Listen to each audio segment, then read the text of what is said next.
नमस्कार। Drawn and redrawn the making of India's internal boundaries इस podcast की नई 6वीं मालिका में आपका स्वागत है। यह पॉडकास्ट इंडिया स्टेट स्टोरीज प्रकल्प का एक हिस्सा है जो पिछले 150 वर्षों में भारत की आंतरिक राजनीतिक और प्रशासनिक सीमाओं में आए बदलावों का अध्ययन करता है।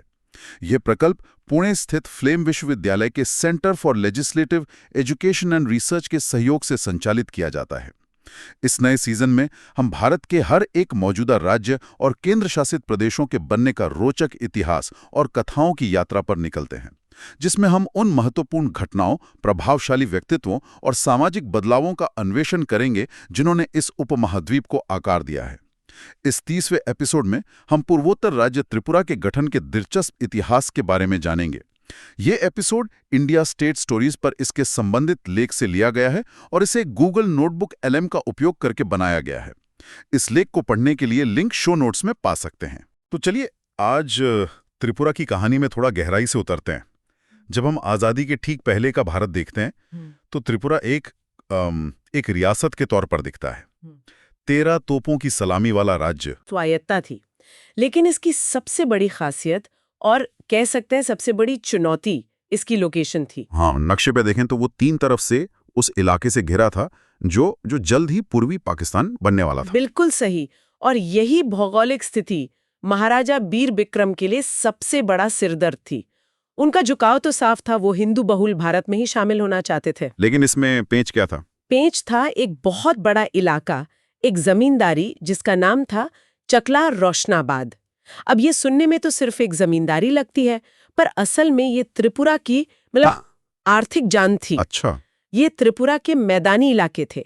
यहाँ मुस्लिम आबादी ज्यादा थी और बंटवारे के नियमों के हिसाब से इसका पूर्वी पाकिस्तान में जाना लगभग तय था। तो मतलब ये सिर्फ जमीन का एक टुकड़ा नहीं था, ये त्रिपुरा की अर्थव्यवस्था की जीवन रेखा थी। एकदम। आप सोचिए, त्रिपुरा का लगभग सारा रेवेन्यू, सारी कमाई इसी चकला रोशनाबाद से आती थी। सारा रेवेन्यू? हाँ, खेती बाड़ी, व्यापार, सब कुछ। और इससे भी बड़ी बात, पहाड़ी त्रिपुरा को बाकी भारत से जोड़ने वाली लगभग हर सड़क, हर रेल लाइन, वो सब इसी मैदानी इलाके से होकर गुजरती थी। बाप रे। तो अगर इन दोनों के बीच एक इंटरनेशनल बॉर्डर खींच दिया जाता तो त्रिपुरा न सिर्फ अपनी 70% से ज्यादा कमाई खो देता, बल्कि वो तो बाकी दुनिया से लगभग कट ही जाता। ये तो एक तरह की आर्थिक और भौगोलिक घेराबंदी हो गई।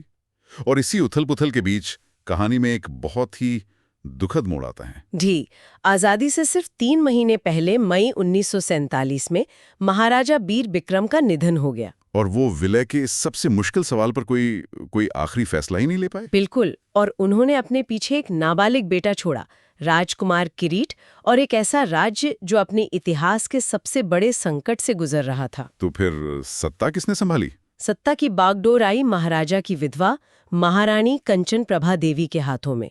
वो अपने बेटे की तरफ से रीजेंट या कहिए संरक्षक शासक बनी। सोचकर ही अजीब लगता है, एक रानी जिनके पति का अभी अभी निधन हुआ हो, एक नाबालिग बेटा, और उन्हें बंटवारे की सबसे बड़ी राजनीतिक पहेलियों में से एक को सुलझाना है। असाधारण दबाव था।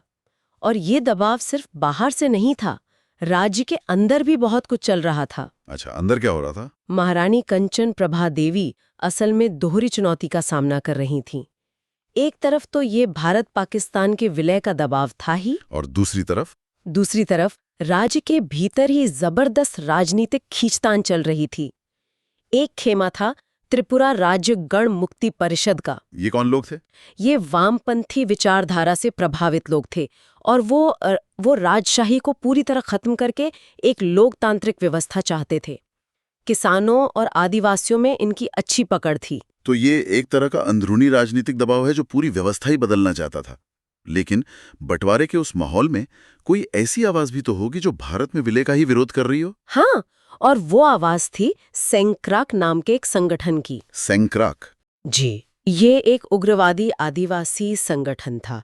वो किसी भी कीमत पर त्रिपुरा का भारत में विलय नहीं चाहते थे। उनकी चिंता क्या थी? उनकी सबसे बड़ी चिंता थी बंटवारे के बाद पूर्वी बंगाल से आ रहे बंगाली शरणार्थी। उन्हें डर था कि इन शरणार्थियों की वजह से आदिवासी अपनी ही जमीन पर अल्पसंख्यक हो जाएंगे। तो वो न सिर्फ विलय का विरोध कर रहे थे, बल्कि बंगालियों को राज्य से बाहर भी निकालना चाहते थे। बिल्कुल। तो आप सोचिए, महारानी एक तरफ लोकतंत्र की मांग करने वालों, दूसरी तरफ विलय का विरोध करने वाले उग्रवादियों और तीसरी तरफ भारत सरकार का दबाव, इन सब के बीच फंसी हुई थीं। ऐसे में कोई भी फैसला लेना कितना मुश्किल रहा होगा। बहुत ज्यादा। लेकिन महारानी ने बहुत सूझबूझ और दृढ़ता दिखाई। महीनों की बातचीत, राजनीतिक दांव-पेंच और बढ़ते दबाव के बीच उन्होंने भारत के साथ जाने का फैसला किया। और फिर विलय पत्र पर हस्ताक्षर हुए। जी, 9 सितंबर 1949 को उन्होंने विलय पत्र पर हस्ताक्षर किए और 15 अक्टूबर 1949 को त्रिपुरा आधिकारिक तौर पर भारतीय संघ का हिस्सा बन गया। अगरतला का वो खूबसूरत उज्जैनता पैलेस, जो सदियों से शाही सत्ता का केंद्र था, अब एक नए प्रशासनिक युग का गवाह बनने वाला था। इस विलय के साथ ही एक युग का तो अंत हो गया, लेकिन एक नए राज्य का प्रशासनिक ढांचा कैसे बना? क्या इसे फौरन दूसरे राज्यों की तरह अधिकार मिल गए? नहीं, शुरुआत वैसी नहीं थी। विलय के तहत त्रिपुरा को संविधान के अनुच्छेद 239 के तहत एक पार्ट सी राज्य का दर्जा दिया गया। पार्ट सी राज्य, इसका मतलब क्या हुआ? आसान भाषा में इसका मतलब था कि इसका शासन सीधे केंद्र सरकार के हाथ में होगा और इसे राष्ट्रपति द्वारा नियुक्त एक चीफ कमिश्नर चलाएगा। अच्छा, तो सीधा दिल्ली से शासन। पर ऐसा क्यों? इसे सीधे एक पूर्ण राज्य क्यों नहीं बना दिया? इसके पीछे कई रणनीतिक कारण थे। पहला तो सुरक्षा। त्रिपुरा की सीमाएं नए नए बने पूर्वी पाकिस्तान से लगती थी और वो इलाका उस समय बहुत अस्थिर था। ये बात तो है। और दूसरा कारण था प्रशासनिक और आर्थिक व्यवस्था।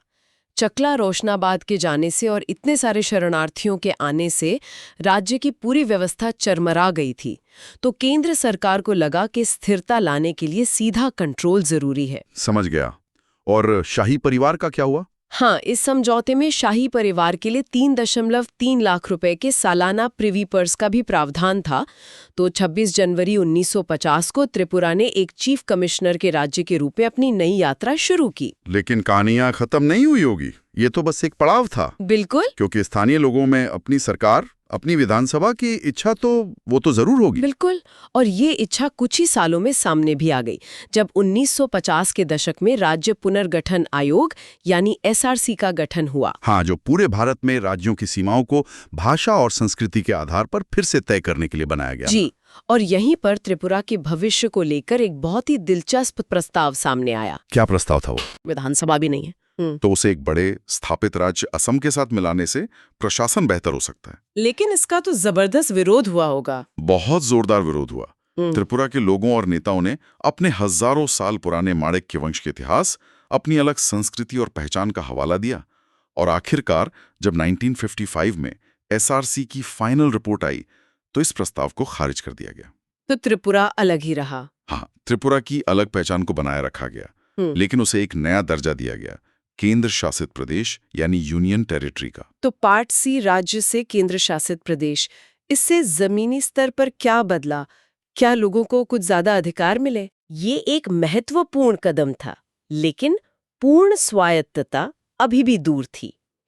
असली बदलाव आया 1956 में, जब केंद्र सरकार ने टेरिटोरियल काउंसिल्स एक्ट पास किया। अच्छा। इस कानून के तहत त्रिपुरा में एक 30 सदस्यों वाली परिषद का चुनाव हुआ। इसे शिक्षा, स्वास्थ्य, सड़कें, ऐसे स्थानीय मामलों पर कुछ अधिकार दिए गए। तो ये एक तरह से लोकतंत्र की दिशा में पहला कदम था। हाँ, छोटा लेकिन बहुत अहम कदम था। ये पहली बार था जब त्रिपुरा के लोगों ने अपने प्रतिनिधियों को चुनकर एक स्थानीय निकाय में भेजा था। मतलब दिल्ली का नियंत्रण तो था, पर स्थानीय स्तर पर एक चुनी हुई सरकार काम करने लगी थी। इसके बाद तो पूर्ण राज्य की मांग और तेज हो गई होगी। जी, ये मांग लगातार बढ़ती रही। लोग देख रहे थे कि भारत के दूसरे हिस्सों में पूर्ण राज्य हैं, अपनी विधानसभाएं हैं, अपने मुख्यमंत्री हैं। तो इस राजनीतिक आकांक्षा को देखते हुए 1963 में एक और बड़ा कदम उठाया गया। वो क्या था? केंद्र शासित प्रदेश रहते हुए भी त्रिपुरा को अपनी एक मंत्रिपरिषद और विधानसभा बनाने का अधिकार मिल गया। अच्छा, मतलब अब टेरिटोरियल काउंसिल की जगह एक पूरी विधानसभा थी। बिल्कुल, और शासन का प्रमुख भी अब चीफ कमिश्नर की जगह एक मुख्य कार्यकारी पार्षद था, जो चुने हुए प्रतिनिधियों में से ही होता था।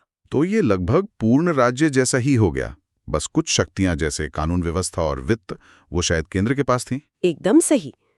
और इस व्यवस्था ने लगभग 1 दशक तक काम किया। और फिर आया वो ऐतिहासिक पल जिसका त्रिपुरा को बरसों से इंतजार था।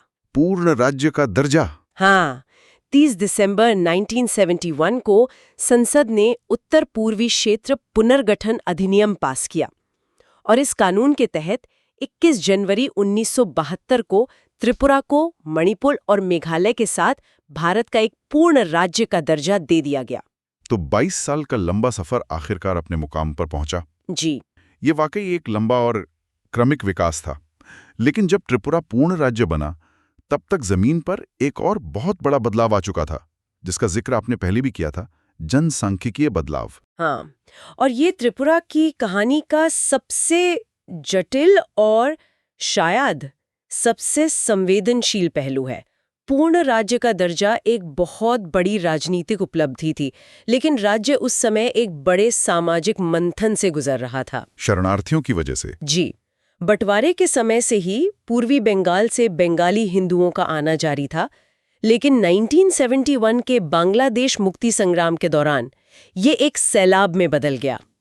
त्रिपुरा ने अपनी कुल आबादी से भी ज्यादा लगभग 16 लाख शरणार्थियों को पनाह दी। 16 लाख? ये तो बहुत बड़ा आंकड़ा है। बहुत बड़ा। एक छोटे से राज्य के लिए ये एक जबरदस्त मानवीय और आर्थिक बोझ था, और इसने वहां के समाज को हमेशा के लिए बदल दिया। और इसका सबसे गहरा असर राज्य की मूल आदिवासी आबादी पर पड़ा होगा। बिल्कुल, आंकड़े तो चौंकाने वाले हैं। जहां 1941 में त्रिपुरा की आबादी में आदिवासियों का हिस्सा 50% से ज्यादा था, वहीं 1951 तक आते आते वे 37% पर आ गए। मतलब अपनी ही जमीन पर अल्पसंख्यक हो गए। 10 साल में इतना बड़ा बदलाव? जी, और 1971 के बाद ये अनुपात और भी कम हो गया। इससे जमीन, संसाधनों, नौकरियों पर जबरदस्त दबाव बढ़ा और एक सामाजिक तनाव पैदा हुआ। इस बदलाव और असुरक्षा की भावना की कोई राजनीतिक प्रतिक्रिया भी हुई होगी? हाँ, इसकी प्रतिक्रिया साफ तौर पर दिखी। 1967 में पढ़े लिखे आदिवासी युवाओं ने एक संगठन बनाया, त्रिपुरा उपजाति युवा समिति, यानी TUJS। ये कैसा संगठन था? शुरुआत में ये एक सामाजिक सांस्कृतिक संगठन था। उनकी मुख्य मांग थी कि आदिवासियों की भाषा कोक बोरोक को रोमन लिपि में शिक्षा का माध्यम बनाया जाए और उसे आधिकारिक भाषा का दर्जा मिले। ये अपनी संस्कृति और पहचान को बचाने का एक आंदोलन था। तो ये सिर्फ भाषा की लड़ाई नहीं थी, ये अपने अस्तित्व को बचाने की लड़ाई थी। इस तनाव का कोई संवैधानिक या राजनीतिक हल कैसे निकला? हाँ, ये तनाव 1970s के दशक के आखिर तक काफी बढ़ गया था। इसका हल एक बड़े और दूरदर्शी संवैधानिक कदम के रूप में सामने आया। 1979 में त्रिपुरा की विधानसभा ने सर्वसम्मति से त्रिपुरा जनजातीय क्षेत्र स्वायत्त जिला परिषद यानी TTADC बनाने का विधेयक पास किया। अच्छा, एक ऑटोनोमस डिस्ट्रिक्ट काउंसिल। जी, और ये एक बहुत बड़ा कदम था। ये काउंसिल कितनी शक्तिशाली है? इसने जमीनी स्तर पर क्या बदलाव लाया? इसने बहुत बड़ा बदलाव लाया। 1984 में केंद्र सरकार ने संविधान में संशोधन करके TTADC को संविधान की 6ठी अनुसूची में शामिल कर लिया। 6th schedule. ये तो पूर्वोत्तर के आदिवासी क्षेत्रों के लिए एक विशेष प्रावधान है। बिल्कुल, जो उन्हें जबरदस्त स्वायत्तता देता है। इसके तहत त्रिपुरा की लगभग 68% भूमि इस परिषद के अधिकार क्षेत्र में आ गई। इस परिषद को अपनी जमीन, जंगल, स्थानीय व्यापार और सामाजिक रीति रिवाजों पर कानून बनाने का अधिकार मिला। तो ये एक तरह से राज्य के भीतर राज्य जैसी व्यवस्था हो गई, कह सकते हैं। इसे आदिवासी समुदायों के हितों, उनकी संस्कृति और पहचान की रक्षा के लिए ही बनाया गया था। और प्रशासनिक स्तर पर भी तो राज्य का नक्शा समय के साथ बदलता रहा है। जी, शासन को लोगों के करीब ले जाने के लिए ऐसा करना जरूरी था। शुरुआत में त्रिपुरा में सिर्फ 3 जिले थे, उत्तर, दक्षिण और पश्चिम त्रिपुरा। लेकिन आबादी बढ़ने और विकास की जरूरतों को देखते हुए 2014 में एक बड़ा पुनर्गठन हुआ और नए जिले बनाए गए। हाँ, धलाई, गोमती, खोवाई, सिपाहीजाला और उनाकोटी जैसे 5 नए जिले बनाए गए। आज त्रिपुरा में कुल 8 जिले हैं। त्रिपुरा की कहानी वाकई असाधारण है। एक रियासत जो बंटवारे के समय आर्थिक और भौगोलिक रूप से पतन के कगार पर थी, एक दृढ़ महारानी के नेतृत्व में भारत में शामिल हुई और फिर 2 दशकों के लंबे राजनीतिक संघर्ष के बाद पूर्ण राज्य बनी। और ये कहानी हमें ये भी दिखाती है कि एक राज्य का गठन सिर्फ राजनीतिक समझौतों या संसद में पास हुए कानूनों से नहीं होता। ये लोगों की आकांक्षाओं, उनकी पहचान को लेकर उनकी चिंताओं, जनसांख्यिकीय बदलावों से पैदा हुए तनावों और अपनी संस्कृति को बनाए रखने के संघर्षों से आकार लेता है। टीटीएडीसी का बनना इसका सबसे बड़ा उदाहरण है। बिल्कुल। और अब श्रोताओं के लिए एक विचार। त्रिपुरा की कहानी ये दिखाती है कि कैसे एक अंतर्राष्ट्रीय सीमा का खिंच जाना किसी राज्य की अंदरूनी सामाजिक और राजनीतिक संरचना को कितनी गहराई से बदल सकता है। वो चकला रोशानाबाद का अलग होना सिर्फ एक आर्थिक झटका नहीं था, उसने एक ऐसे जनसांख्यिकीय बदलाव की नींव रखी जिसने दशकों तक त्रिपुरा की राजनीति को प्रभावित किया। ये हमें सोचने पर मजबूर करता है कि आज के समय में जब लोग काम या दूसरे कारणों से एक जगह से दूसरी जगह जा रहे हैं, तो ये प्रवास और जनसांख्यिकीय परिवर्तन किसी क्षेत्र की स्थानीय पहचान और स्वायत्तता की मांगों को कैसे आकार दे रहे हैं।